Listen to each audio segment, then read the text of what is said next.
But this week on the Urban Debate, we've been looking at Indian metro cities and picking out top investment destinations where you can double your returns, especially in the new year. Now, we've already talked about Mumbai and Bangalore this week. Today on the list is Dark Horse, Hyderabad. Which are the hotspots that will fetch you huge returns in Hyderabad? Can you double your money now that it's a brand new state capital? Plus, we have been bringing you stories about how there's been a huge uptick of commercial property in Hyderabad, job creation, and these are the two things, of course, that results in demand in residential property. On the show with me, Veera Babu, Managing Director, Cushman and Wakefield, Hyderabad region. Vasudevan, Iyer, Director of Knight Frank in Hyderabad. Now, we did talk about the fact that there is a lot of interest in commercial property in Hyderabad. But before we start our conversation, let's also take a look at the other factor. Infrastructure projects. What's in the pipeline in terms of infrastructure for Hyderabad? Which locations are going to be impacted by new roads and highways? Suesha Sawant is standing by with all of those details. Suesha, what does the Telangana government have in store for Hyderabad right now? To give you a heads up on the ongoing and proposed infrastructure projects in Hyderabad in 2016, starting with the Metro Rail project phase 1, line 1, which is from Miapur to LB Nagar, is expected to get completed by 15th August 2016. So is line 2, which is between JBS to Falaknuma.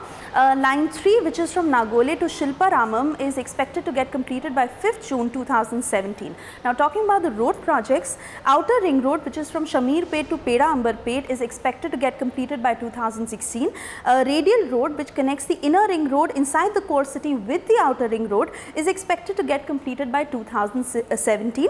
And Giga City in Jawahar Nagar, the work is going on the master plan. Now, to understand how this will impact the real estate scenario in Hyderabad, I spoke with a couple of consultants. What they had to say was that the market sentiment is very, very positive right now in Hyderabad. There is a lot of demand by IT companies for office space in Hyderabad, so much so that the supply is not matching up to it, and this will automatically create a lot of demand in the residential sector, especially the western corridor of the city is likely to pick up. And what they also had to tell me was that investors are showing a lot of interest in the residential market in Hyderabad, and on the whole the sentiment is very positive. All right, Suesha, many thanks for joining us with those details. Bringing back the two of our guests, Vasudevan Iyer and Veera Babu, who join us right now to help us understand the Hyderabad market. They both join us from Hyderabad. What we're also doing is opening up the phone lines. There's a phone line at the bottom of your screen. If you have an opinion or a question about investing in Hyderabad, feel free to pick up the phone and call us, and it'll be our pleasure to have that conversation with you. Veera Babu, we're going to start with you. Suesha just telling us there that the metro line is going to come in. Now, the thing about Hyderabad is up till now, we've always talked about, the high-tech city area, the Madhapur, Gachibowli, those are the neighborhoods which are most interesting in terms of job creation and in terms of investment. Do they remain the most interesting in Hyderabad right now? Yes, I think even today, mostly Western quadrant is pretty active in terms of the IT activity. This is also the major investment driver in Hyderabad from the Western corridor. All right, Vasudevan Iyer, if I'm going to invest right now in Gachibowli, what would a two-bedroom cost me? And what sort of appreciation are you expecting going forward over the next 3 or 4 years? Western corridor is what we've been speaking all throughout, and if I have to try and broaden from just Gachibowli to the western side, we've just launched our report on investment advisory on residential a few weeks back, where we are actually speaking about locations like Narsinghi, Popalguda, and the clusters around it, wherein you have portions of Gachibowli also that's connecting. So we would actually say that these are the right places, because even today you are getting good properties which are average price around 2,800 rupees per square feet, multi-level construction, 10 floors, 12 floors, and we foresee that in the next 5 years, because of the connectivity of the roads and with the new radial road number 5 that's coming into picture, the prices are likely to shoot up by almost about 41% in the Popalguda and Narsinghi cluster. So that way, yes, I mean, the pricing in the entire western region varies anywhere between about 2,800 rupees going all the way till about 7,500 if I have to also include high-tech city into it. Well, if we talk about the upper end construction at this point, there's a fair amount of luxury construction, in the whole Jubilee Hills, high-tech city, Gachibowli. Would you recommend an investor look at the high-end construction? Would you say we should focus our attention on the 2 bedrooms, on what's available for 2,800 rupees a square foot? I mean, if you're looking from an investor standpoint, investor is not an end consumer in most of the cases, 80% of the cases, wherein they're just looking at good return on investment.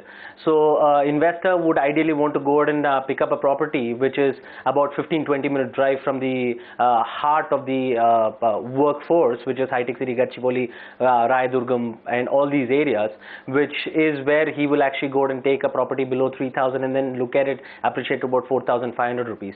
But if you look at Hyderabad in general is an end consumer market. So that is where, I mean, you have a lot of variety of products that's coming in, wherein you have larger apartments of about 4,000, 5,000 square feet. Gone are the days where people used to say that a 4,000 square feet house is only a villa. Today people are willing to invest in a 30-storied or 20-storied high-rise apartment is because of the communities, because of the township, the clubhouse and all these amenities. I also want to ask you this, Veera, let's bring you in here. There is the other portion of the city, the Sainik Puri area, which also, had a lot of attention. But since the advent of the IT parks in High-Tech City, it's sort of faded into the background. Other than the neighborhood that we're focusing on the western side of Hyderabad, is there any other portion of the city that's still of interest? I think with the upcoming metro, I think definitely these are the pockets which are on this basically called as transitory development. I think definitely the locations like the Sainik Puri or Iyer are towards the eastern side, Cushman and Wakefield will definitely pick up in terms of the residential catchment. So what we're looking at is today the traditional mode of transport which we ride road or right now. It takes about minimum 1.5 hours to 2 hours to reach to High-Tech City. With the metro coming in, it eases up a lot of transport with the people ferrying towards High-Tech. I think we anticipate that the activity towards this eastern and western quadrant sides will, the eastern and the northern side will pick up comparatively what's currently actually happening. If you traditionally look at it, these pockets are predominantly determined by the working class population in the public sector units. That's where that you've seen that these pockets have grown. And subsequently, most of the workforce is diverted towards the IT. That's why you're seeing a sluggish in these markets. But with the TOD, I think definitely it's going to pick up in the next 2 years. All right. I'm told we have someone on the phone line who has a question to ask us. Tirupati Venkateshwara is calling us from the city of Mumbai, but I have a feeling that he's from Andhra. Tirupati, go ahead. Tell us your question. Yeah. Good evening, sir. Good evening. Yeah, this is regarding, I would like to ask you if I could prefer the location of LB Nagar or in the Uppal area, what would be the preferred location? Okay, if I would like to invest some 20 to 30 lakhs, what would be the preferred location? Tell me something, Tirupati, are you planning on at any point living in this home, or is it just a pure investment? And for how long, if that's the case, for how long are you planning on holding on to this property? It will be permanently. Permanently, okay. So you're planning on for my daughter. Okay, and are you hoping for rental returns as well? Yeah. Okay, all right. Just hold on. Let me take your question over to Veera Babu, who just mentioned the Uppal area. Veera, if he has about 20 or 30 lakh rupees to invest, he's a resident of Mumbai, he's interested in Hyderabad, he's planning on holding it indefinitely with some hope of rental return. So would you still recommend Uppal or the LB Nagar area that he's interested in? I think either both the locations definitely work in the price bracket what he's looking at. Uppal is the starting point of the metro, which is going to go live middle of this year. So hopefully, I think definitely by March or April, we are looking at the stretch of Uppal to Metroguda is going to go live. He can choose either between Uppal or LB Nagar. There's a lot of options available in the price bracket what he's looking at. It definitely gives the rental income and also it appreciates in the shorter duration of 3 to 5 years. All right. So the Uppal area might be a better option for you, Tirupati. Do you have any other questions for us? I think I'm not able to hear in the sound of the TV. So Okay, so you'll have to switch off the television and hear us through this to your phone. The recommendation for you is because of the metro line, which is closer to Uppal than LB Nagar, although both of them fit into your bracket of your budget at this point. Uppal might be a better choice for you, as you're more likely to see capital appreciation in Uppal than you will see in LB Nagar. Okay? Yeah. All right, thank you for calling us. Let's also talk about the ORR. Vasudevan, I want to understand from you. I remember when the ORR was being plotted in Hyderabad, at that point it just seemed like it was connecting a bunch of villages. It has now become part of the city. Now, that entire ring that is formed around the city, what portions of it would you expect the most appreciation to come from? And where is the most interesting construction coming up right now in Hyderabad? ORR has actually changed the entire demographic of western region majorly, but otherwise what has happened is leaving the northeastern portion, the rest of the ORR is almost in place. So in fact, I have a few colleagues from my office who today drive through the ORR all the way from the eastern corridor to the western corridor of the city. Yes, it takes them a little more kilometers and maybe they end up paying a little toll, but otherwise it gives them better efficiency with regards to mileage and it saves them time. So I mean ORR, because there's a lot of activity that's happening on the western region with regards to work, so that is where the areas closer to the western side, the ORR is the maximum returns, or it is actually given better returns to people who are looking at investing or have already invested there, is because you can get connected to the retail in the western region, which is a lot more evolved and better. You have much better malls. You can get connected to the international airport, and every time you have a client who actually flies in from a different country, comes into Hyderabad for the first time, he drives from the 8-lane ORR and then drives into the more evolved and a very western looking western side of Hyderabad. It gives him a lot more comfort, saying that yes, he is going to be investing time and money into a city which is very promising. So that way, I would actually say the Narsingi, Kokapet, you talked about the Gachibowli, Populguda, all this cluster, these areas which are connected, the financial district, all these areas which are closest to the ORR and the international airport are the ones which have actually got benefited. You know, let's also talk about rental returns. I do know of consumers or buyers who've bought in Madhapur itself who've had trouble over the last couple of years finding a good tenant because there has not been as much action in the job market. Is that expected to change? What are the current rental yields in Hyderabad right now? Rentals for residential has always been a trouble factor pan-India. So the kind of returns that anyone would get is anywhere between about 1 to 2%. I mean, even today you have beautiful large villas and large apartments which kind of give you returns of about 2%. And I mean, that's one of the reasons most of the investors today are not looking at only investing in residential.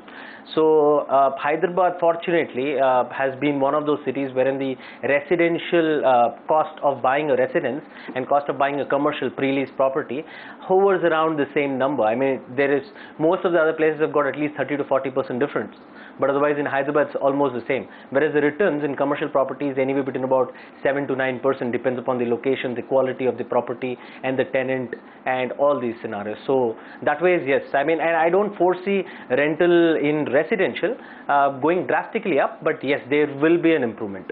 Okay, so see, 2% rental returns, while that matches what we expect in a city like Mumbai, we know Bangalore gives a slightly higher return of say 3 or 4%, so does Pune in some cases. And I have this question for both of you right now.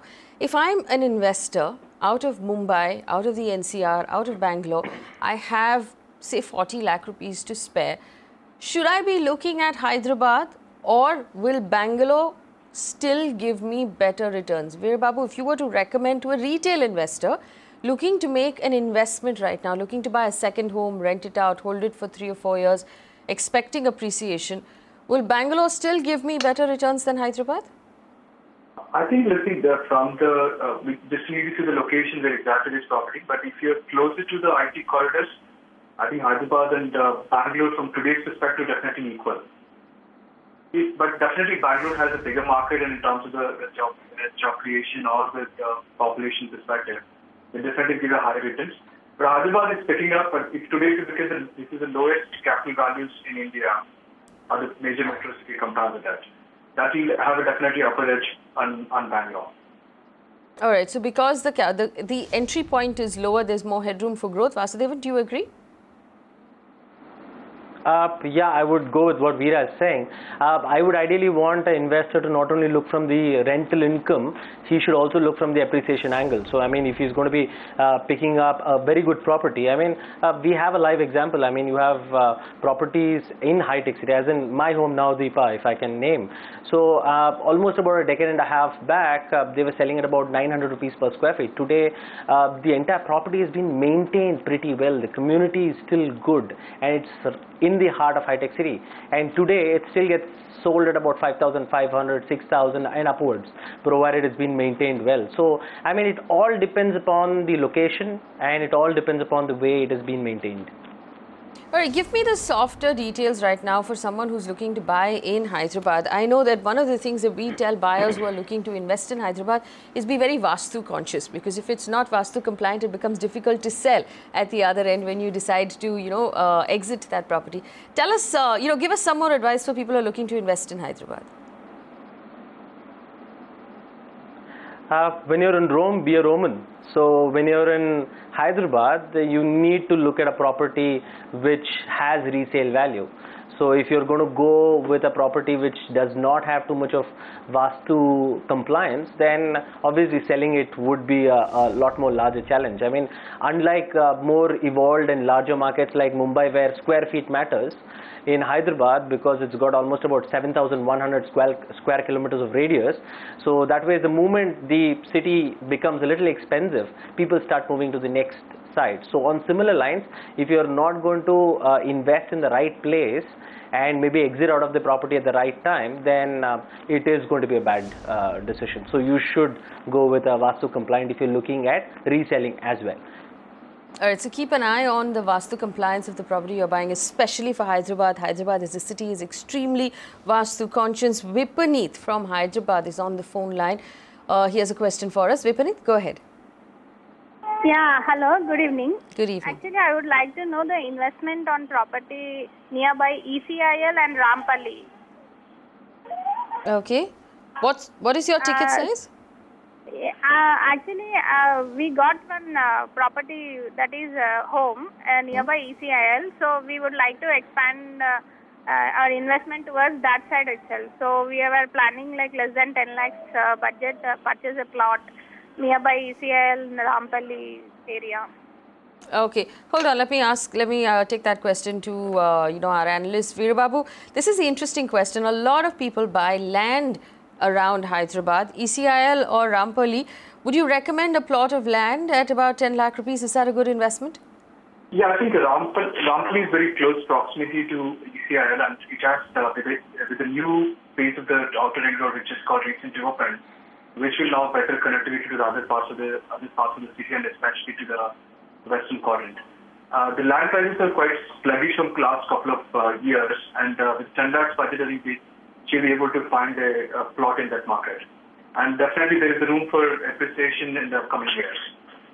It's advisable to invest in the plot. It is advisable to invest in the plot. Vasudevan, at a 10 lakh rupee ticket size, are there any better options for her? I mean, looks like the caller is kind of, happy with that location. Maybe they have some routes connected to that particular location. So if there is someone who's comfortable with a particular location and 10 lakhs, if you are getting a property, a land, then I would say yes, you should go with it. You have other areas as well wherein you will get it. But then yes, Rampalli is a place where you have a lot more social infrastructure which is already existing. So that way, like how Veera was also mentioning, the connectivity. Yes, it will be a decent investment for the size of investment that they're looking at. All right, Vipaneet, 2 thumbs up there for your choice. Both guests have, approved the location and said you should go ahead if you're looking at making an investment. Do you have any other questions for us?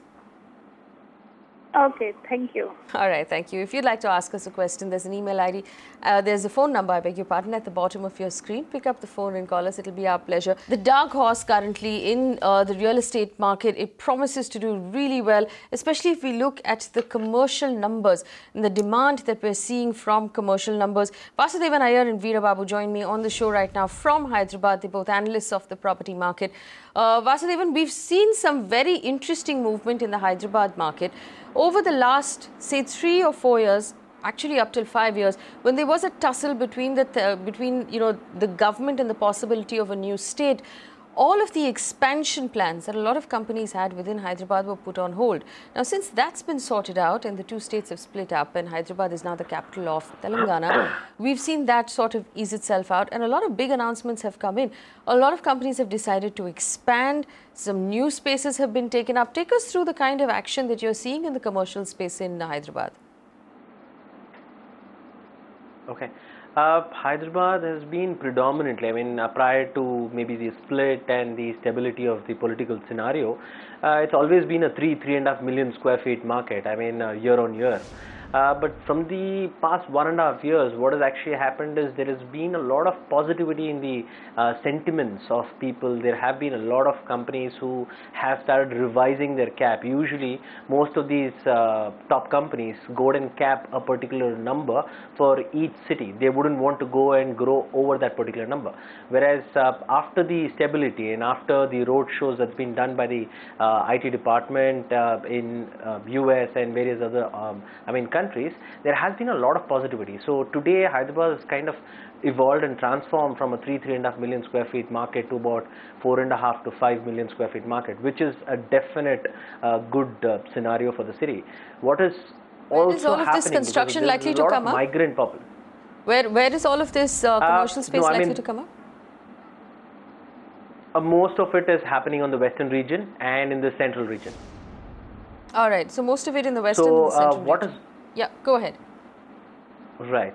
And what is also happening is this is having a trickle effect. So there are a lot of migrants who are coming into Hyderabad because Hyderabad is one of the safest cities today in the country. So that way you have a lot of migrants who are coming in.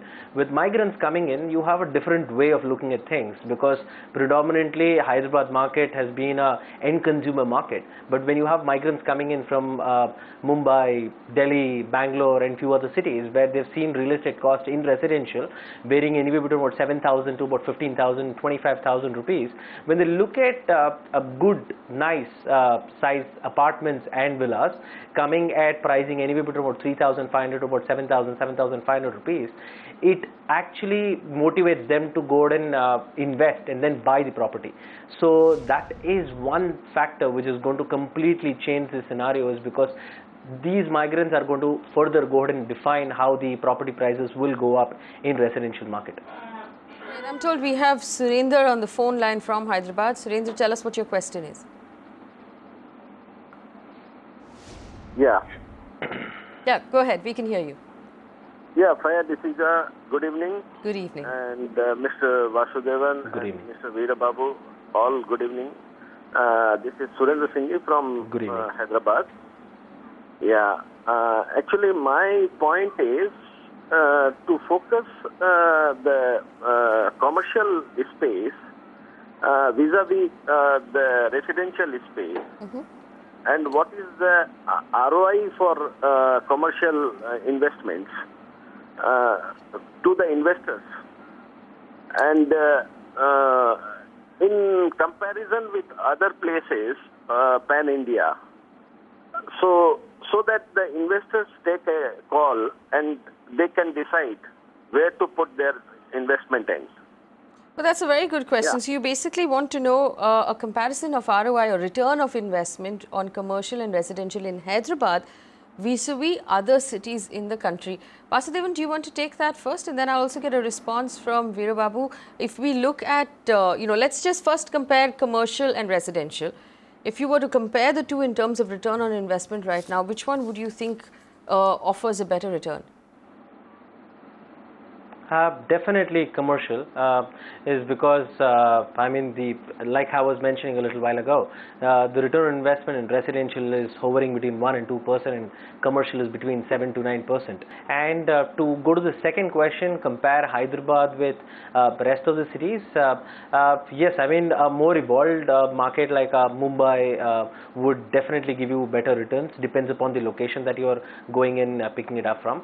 But then Hyderabad is definitely under watch for a lot of investors at a pan-India and a global level, is because this is one market which is kind of springing up right now. So since the recession, most of the cities have actually come out of recession. In Hyderabad case, what happened just after recession, you had a lot of political disturbance, and then all of this kind of settled down just about a year and a half back. So Hyderabad is as of now in a springboard mode. So anyone who's going to invest today is not going to go back disappointed. So I would actually suggest that you should evaluate Hyderabad, even though the returns today might look smaller, but then looking at a larger horizon of about 10 years, yes, there will be a good amount of return. Veera Babu, 10 years, good amount of return in Hyderabad. Would you also say that, you know, commercial property in Hyderabad is possibly the best way to go? Yeah, I think I concur with what Vasu said. If you look at today, even you look at commercial and residential, Hyderabad, the entry point is very low compared to other metros. So predominantly it's become more organized market, so the return on investment is making across the cities become same. Every investor look at the same amount of money, he does not care which city he wants to invest, but he look at it as what is the return is coming to him. So from that perspective, I think over a couple of years, it definitely everything is equally distributed. But you're coming to Hyderabad, the entry point into commercial or residential both at a lower value, and appreciation is a lot of large room for it. And at any time, I think commercial is the best bet in terms of getting high returns. I mean, Hyderabad is definitely a best bet for the next 5 to 10 years if you want to get really appreciation. You know, okay, so while the possibility of returns might be higher in Hyderabad, let's also talk about the risk. Now, while the capital of Andhra moves away outside of Hyderabad, currently Hyderabad functions as the capital of 2 states. What sort of an impact will that have on the economics of the city when one capital moves out? Veera? I don't think so. It's going to be such a triple effect, because what happens is that Hyderabad, I agree that in the initial years, it was a lot of investments coming from the Andhra region, and subsequently it is becoming a national investor location. Today it is completely evolved out of these local parameters, and there's a critical mass which is readily available. And the lot of characters of Hyderabad is like inherent, which is the cosmopolitan culture or the people's friendliness or cost of living and the climatic conditions. There are a lot of factors which definitely scores much higher in terms of Hyderabad compared to other regions in Andhra or other locations in Telangana. I think from my perspective, I think definitely Hyderabad is going to continue to grow and definitely be a good destination going forward. All right. You know, Surendra, does that answer your question? While there is a possibility of, higher return in Hyderabad in commercial property, that there's also an element of risk as opposed to maybe picking Bangalore or picking Mumbai. Is there anything else you'd like to ask us? My next round of question is, among commercials, there are 3 sectors. Right. One is retail, one is office, and the third is warehousing. So what is the returns in these sectors? Can you just little bit explicitly explain it? All right. And all of these 3 sectors you're looking at in Hyderabad, whether it's retail, warehousing or office space? No, why not pan-India? I look forward for investments in other cities also. So which has a growth potential and which has the best appreciable return on investments. So that all taken into consideration, what is the best place to invest in? Well, Vasu, I'm going to come to you with this question. It might be a slightly large question to handle in just one show. So let's just focus on Hyderabad for the time being, because I know that's the market that you're focusing on. We do know a lot of companies are looking at warehousing. Warehousing is going to become increasingly more important in India going forward. But for an investor who's agnostic about the city, who doesn't care about the particular sector he's getting in, if he's comparing right now retail, office space and warehousing, what would you recommend? we've seen some interesting things happen in the retail space in Hyderabad, but it's still not keeping up with the rest of the country in terms of malls and in terms of footfall. What would you recommend to an investor? I mean, I would go and invest a commercial even today is because in Hyderabad specific, commercial market is a lot more evolved when compared to a retail, wherein if you look at it, the number of malls that we have in the city today are fairly pretty, I mean, the count and successful malls, the percentage is much lower when compared to larger markets like Mumbai, Bangalore and Gurgaon. And with regards to warehousing, that's something that's actually kind of coming into picture. And when you look from an investor angle, in a commercial property, usually a tenant signs a 10-year lease, wherein the lock-in is anywhere between about 3 to 5 years, and there's a possibility that the tenant would continue to stay throughout the entire tenure. Whereas in a retail, there is always a slight risk factor, because in case if the business is not doing all that well, there is a possibility that the retailer might change. And if you have 2-3 retailers who change from the same building at the same time, then you have further other complications that come into picture. And warehousing is kind of just coming into picture and is evolving, and the rentals are pretty low in warehousing when compared to a commercial or a retail. I mean, if the investor has to look at either of these three, I would still go with commercial to begin with, and then maybe a retail and then warehouse. That is today's scenario. All right. So tell me what the rental yields are on each of them. If I'm looking at, say, office space, retail or warehousing, you said the rentals are fairly low on warehousing. Give us an example of what these rentals are. It depends from location to location. The rentals could vary anywhere between about 8 rupees to about 12 rupees, max going to about 15 odd rupees per square feet. And with regards to retail, it's majorly that the bottom, the ground floor with a double height and nice facade, which can on a high street, which can work around 100 to about 150, 180 rupees per square feet. Whereas the top floors again would kind of go down.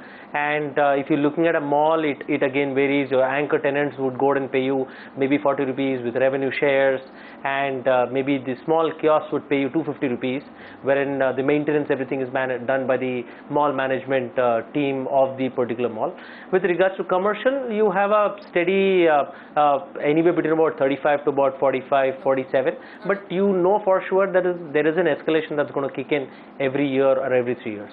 Veera, very quick question. If I'm going to go out and buy commercial space as a retail investor, what is the entry barrier at this point? What is the minimum space you'd recommend we buy? And how much would that cost us in Hyderabad? So I think if you're looking at the organized sector, I think the minimum area is at 10 to 15,000 square feet. Like that's the range. And if you're looking at like a standalone buildings, that you can start with 2,500 to 3,000 square feet is a good thing. But from the ticket size perspective, I think most of I'm just talking more towards the western quadrant. The prices are right now at about 5,000 rupees per square feet to about 5,500. From the organized sector, from the standalone buildings, it ranges from 4,500 to 5,000. All right, 4,500 to 5,000. Does that answer your question, Surendra? Does that answer your question? Do you have anything else to ask us? Yeah, that's good. The only thing I want Magicbricks to do is to make a comparative chart of ROI in comparison with other IT sector office spaces in other cities, pan-India. All right. If that is possible, and if that can be shown to the investors, and your channel can highlight those good points of investing in commercials, it would be nice. All right, so that's what we're going to do. That needs to be a separate show by itself if we compare the possibilities of investing in commercial IT space across various markets in the country.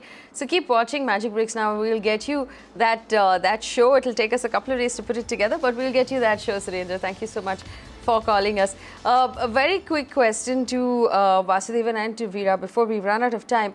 When we talk about Hyderabad, I remember there was a lot of action that happened around the new airport that opened, after which the government put up an elevated expressway, and everybody who bought land around the airport sort of wound up underneath the expressway and didn't get access to any of the economics of the new airport. Is there still any sort of interesting construction coming up near the airport, or do you think it actually just moved to the west, so that's not an area that should be paid any attention to, Vasu?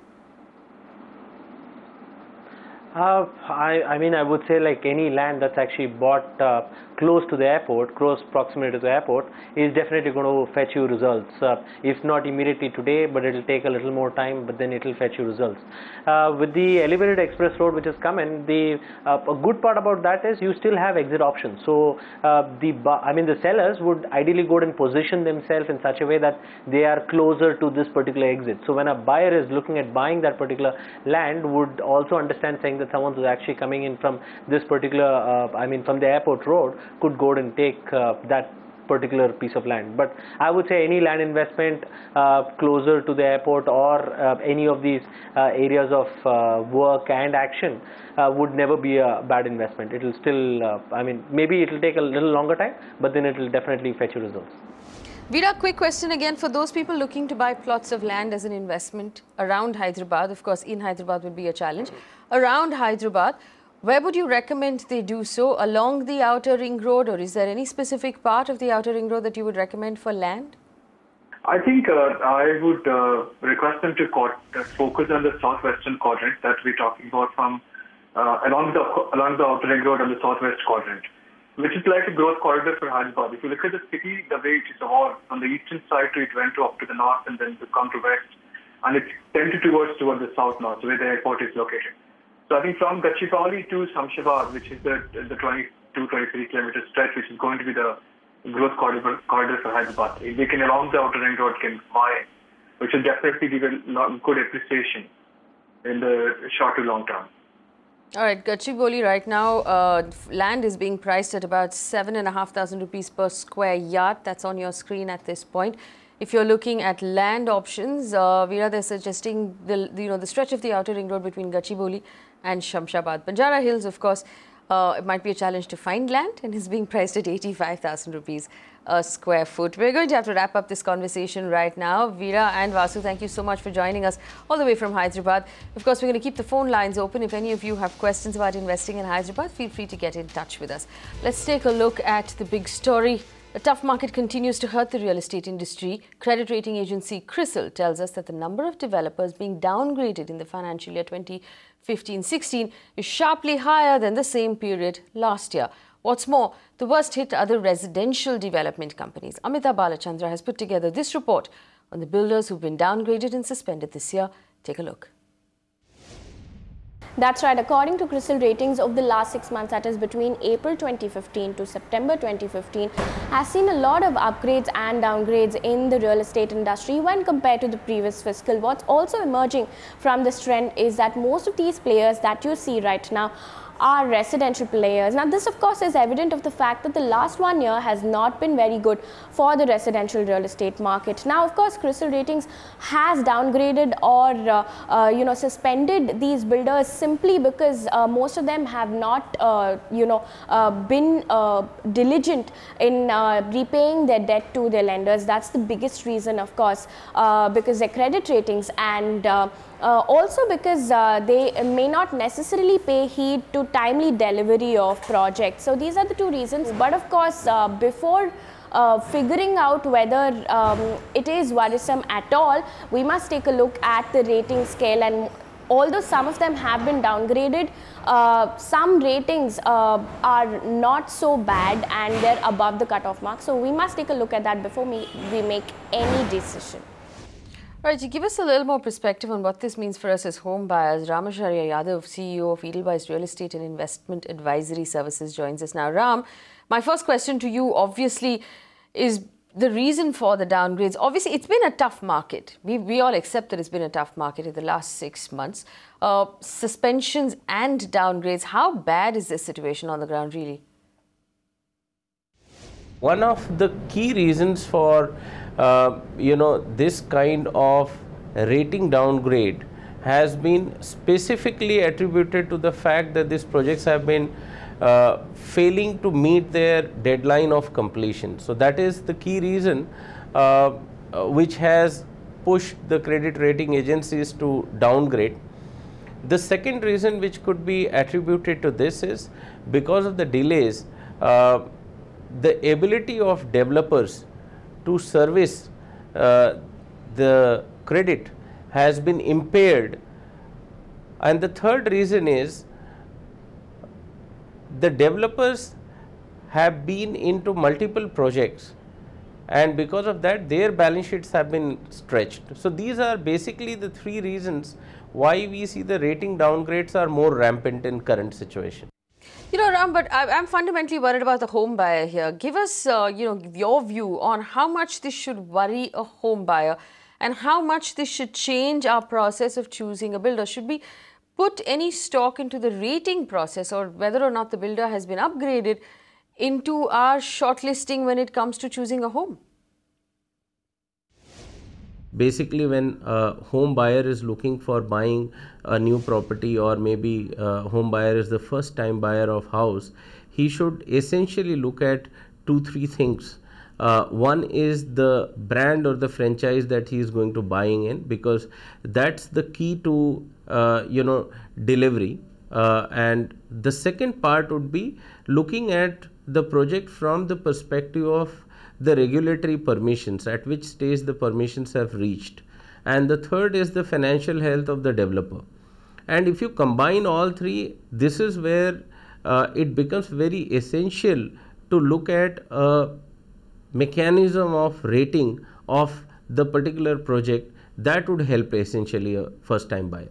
All right, Ram, thank you for joining us. We also have Manish Gupta, Director of CRISIL Ratings, joining us right now. Manish, thank you for joining us here. It's a very interesting trend we're looking at in your ratings numbers. Do you see any improvements going forward? What's the outlook for the rest of the financial year at least? So if you look at real estate sector per se, over last 1 year, the demand in the real estate has been quite tepid. And there has been a substantial decline in the demand, particularly in the residential real estate segment, where we are seeing that the consumers, they are postponing their decisions to buy a property. So that is leading to a significant decline in some of the major real estate centers, which includes NCR, where we have seen the demand falling quite substantially. This has actually led to a deterioration on the cash flows of the developers, to an extent that today these developers have to depend a lot on refinancing these debt. It is more downgrades and less upgrades is what has been the trend. Somewhere close to 8 to 10% of these ratings, they have undergone rating actions, and that too on a downgrade. That is, the ratings have been revised to a lower level from what they were there in the earlier case. But actually tell us this, do you expect things to improve in any way, or are you expecting them to get worse? Now going forward, what we are seeing is that this demand improvement is not something that is likely to happen very Some of the territories, NCR, Bombay and the southern territories, there we are seeing that the demand growth is still gonna be tepid and weak going forward. In addition to that, there is a high level of debt which these developers are having, and today because of the lower demand and weakening of cash flows, what is happening is that the available cash for these developers to service the debt, that is actually lowering and weakening. So if I can measure it in terms of the cash buffer available with the developers, that cash buffer has actually weakened over last few years, and going at least in the near term, next 1 year horizon, we don't see any significant improvement in this cash buffer. All right, many thanks for joining us on Magicbricks Now, taking us through that story of the fact that several of the residential developers at this point have been downgraded by CRISIL in the first 6 months of this financial year.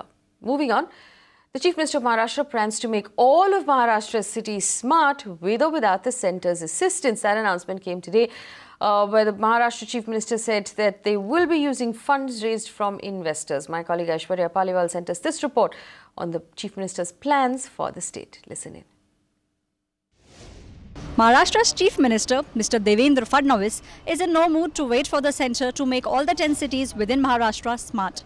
Today, at the Smart City Summit, he announced that he, along with the state government and all the investors who are really keen to invest in Maharashtra, are ready to pool in as much money as they can to make all the 10 cities smart. He said he'll wait for the centre to come out with a list of 20 and then see which cities do not make the cut. Those cities which will not make the cut will get private funding from the state government to be smart. Also, he said that on India's Republic Day, that is 26 January, he would be launching an e-governance portal. Now, this portal, he said, is extremely crucial as it will induce transparency within the system. He also said that the way to go forward is through transparency, as it will induce a lot of responsibility on citizens as well as those who serve the citizens, that is, all the government officials. Right, we've run out of time on this show, but remember, if you have any feedback or suggestions for us, write to us. Email ID is on your screen right now. You can reach me personally on Twitter. Feel free to get in touch. I'd love to hear any sort of feedback you have on this brand new channel. The idea with this channel is to help make buying a home as simple and easy as possible. So if there's something you'd like to know about the process of buying a home, choosing a developer, finding a location, that's what we're here for. You also catch a copy of all of our shows and a live stream of this channel on our website, mbnow.in, so you can watch it on your phone when you're on the go. All of that is on your screen. Thank you so much for watching. Stay with the channel for more news and updates.